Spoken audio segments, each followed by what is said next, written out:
back for the second half of the season. Yeah, no doubt about it, unless you're a CFL fan. It's not much action in the sports world right now. And for the Blue Jays, they're going to be looking to have a bounce-back start to their second half of the season. It's going to be a tough schedule for the Blue Jays. I believe it was ranked as one of the most hardest schedules in the second half for the Blue Jays. So don't expect the Blue Jays to come out so strong, but we'll look for some positives.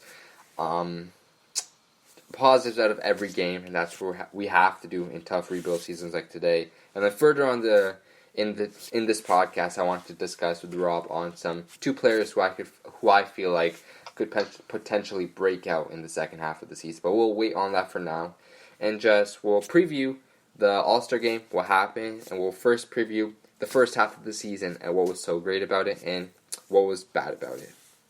Well, hang on though. Before we go into the sad times, we're not going to talk about Vlad. Vlad. Oh, we can't miss out on that. We'll get right into that. The highlight of the week, really, Vlad Guerrero Jr. sealing the show in Cleveland on the corner of Carnegie and Ontario Progressive Field. Vlad Guerrero Jr. blasted 91 home runs at the Home Run Derby, but unfortunately ended up losing to New York's Pete Alonso in the finals. I was thinking that we could maybe go and run down every round of the Home Run Derby, but just before we do that specifically, what was your overall impression of Vlad at the Derby? Obviously, it was a great one, but what was so special about it to you, do you think? Coming into the Derby, I think we talked about this last podcast. You gave me, what's the chance that Vlad's going to win it? I was very high on Vlad, so coming to the Derby, I was excited to see Vlad's powers. And even when I posted some of his batting practice videos on the Blue Jays Wave Instagram account, a lot of people in the comments were, "Oh my God, Vlad only has 8 home runs. He shouldn't be there. It's not designed for him." But then he kind of quieted the haters down at Progressive Field, just showing absolute power to left field, almost saying the scoreboard down there. I believe it was every single round he got 30-second bonus, which meant he got a home run a greater distance than 430 feet. Am I correct on that? I believe it's 440. Yeah, 440. But I could be wrong.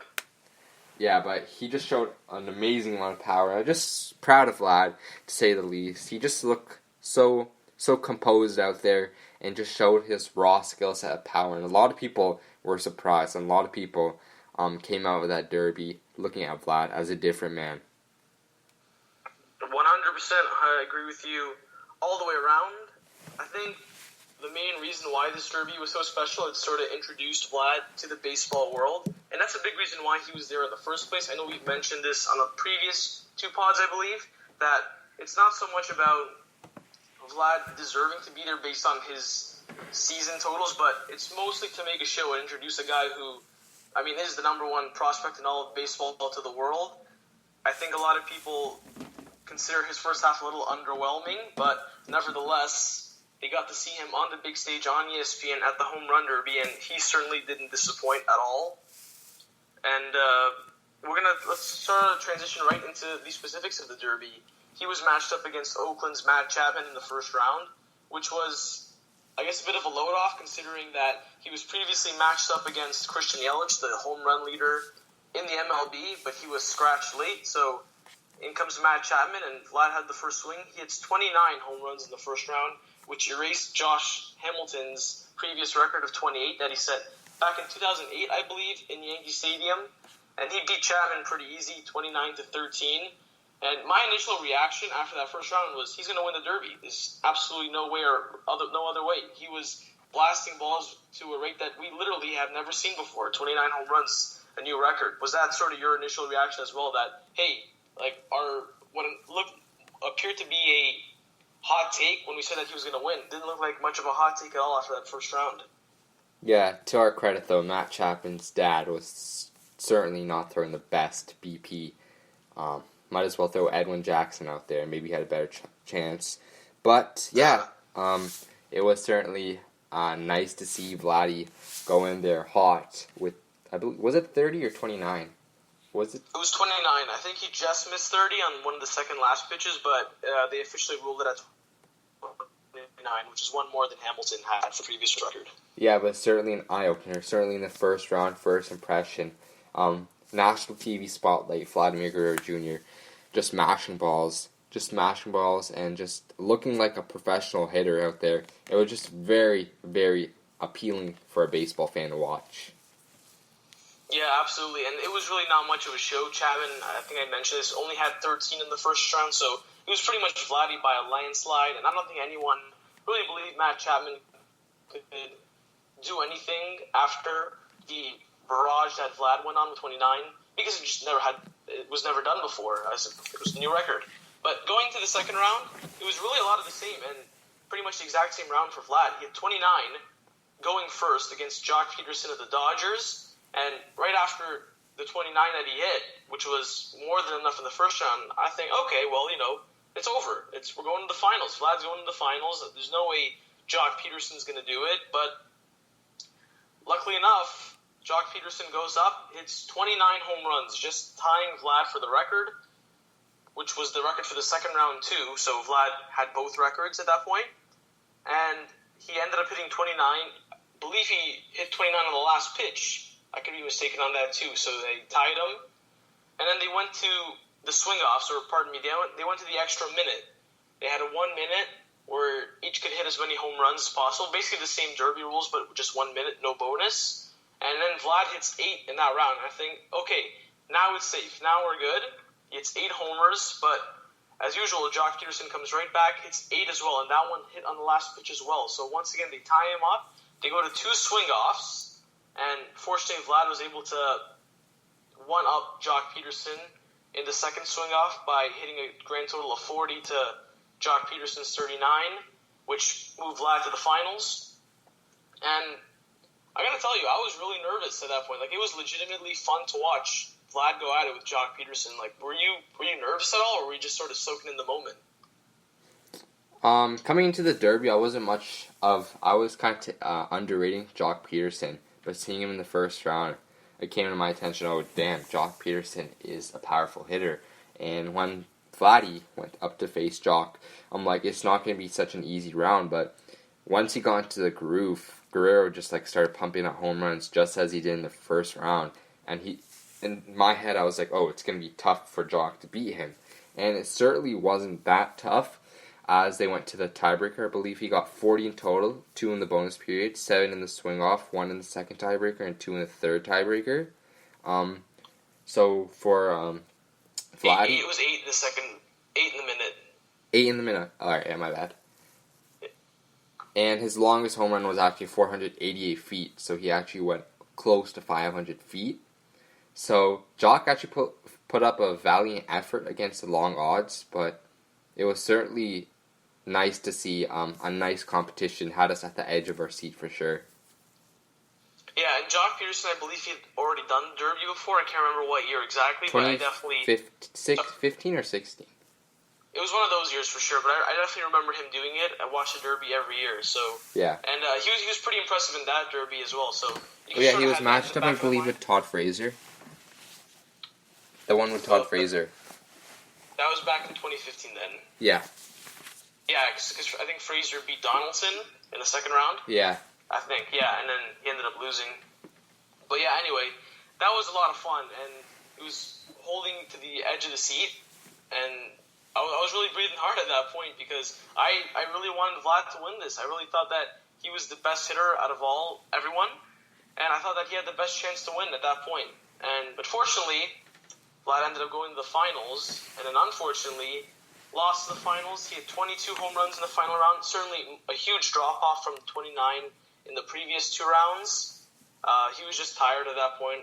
Vlad really didn't have a whole lot of gas near the end. He did have a nice hot stretch there for a while, but the last few minutes or so was hitting the ball a lot on the ground, hitting a lot of line drives on the infield, and he just ran out of gas there. And that 22 home runs was erased by Pete Alonso, who went to the finals. He had a pretty easy route to the finals, Pete Alonso did. He had to face Carlos Santana in the first round, who only hit 13. And then Ronald Acuna Jr., who, after a very impressive first round, sort of stumbled a little bit in the second round. So Pete Alonso didn't really have to work as hard to get to the finals, and that proved dividend as he had 23 and ended up hoisting the home run derby But nevertheless, an overall extremely impressive effort from Vlad, 91 home runs total, and I'm sure a lot more baseball fans came out of that home run derby being very impressed in Vlad, and even the ones that had never even seen him before, I think that he could be a guy that people want to look out for in the second half of the season.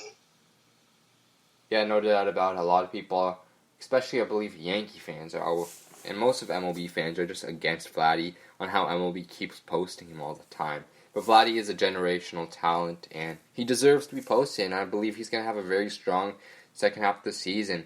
And a lot of people are knocking him out of the AL Rookie of the Year race, but to be fair, there's still another half to be played, and if Vladdy does put up some nice numbers, he may be in the competition, out-edging guys like Brandon Lau and Michael Chavez.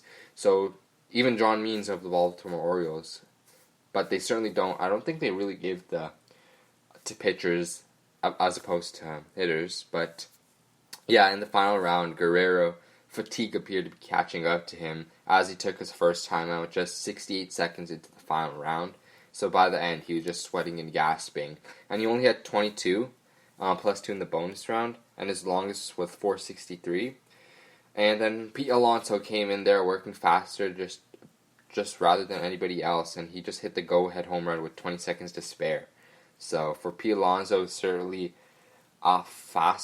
easier route to the victory, but I certainly was hoping for Acuna Jr. versus Vladdy Guerrero Jr. final round. But that's just me. Yeah, absolutely. But you kind of mentioned a little interesting nugget there, how people are upset with people posting about, like, the MLB account posting about Vlad's home runs and basically everything that he does. And to be fair, although I love seeing Vlad, anytime I can see Vlad on my feed, I like it, and I really do like seeing Vlad. I think he's a sensational player, and as you mentioned, a potential generational talent. But I got to be fair on this one. I was among that territory that was pretty upset when MLB kept posting about Aaron Judge back in his breakout rookie year. So I think it'll be a little hypocritical of me to really hate on the people who don't want to see just one guy on. And again, to be fair, Aaron Judge had an unbelievable rookie season. Like, the first half of his rookie season was unbelievable, as Vlad a little more underwhelming. So I think I'll give people the benefit of the doubt on that one. Yeah, but Yankees, come on now, Yankee. He's a Yankee. Anytime I see the pinstripes, I just want to hit the unlike button. You know what I mean? Yeah, for sure. Especially all these great players they tend to get every single year. Yeah, they never seem to make any bad deals. It seems that every single prospect that they trade ends up busting out. I don't know what it is. It could be luck, but at the same time, you got to give your props to Brian Cashman, who's done an unbelievable job. A really quick rebuild. I mean, this team was a playoff team in 2015, and they sort of rebuilt in the year, and all of a sudden, 1 year later, they're World Series contenders, first in the AL East. So as much as Blue Jays fans and really baseball fans in general hate on the Yankees, got to give credit where credit's due. And I mean, we can talk more about the other teams in the MLB, but this is a Blue Jays podcast, so I think we'll segue. I think it's enough Yankees praise for one podcast. What do you say? Yeah, I certainly don't want to ramble about the Bronx Bombers now, Huey. We'll see them tomorrow, though. True. I believe they come home, or are we on the road? No, we're going New York, and then Boston, and then Detroit. I'll be in the Detroit series. I'm going to all 3 games. Nice.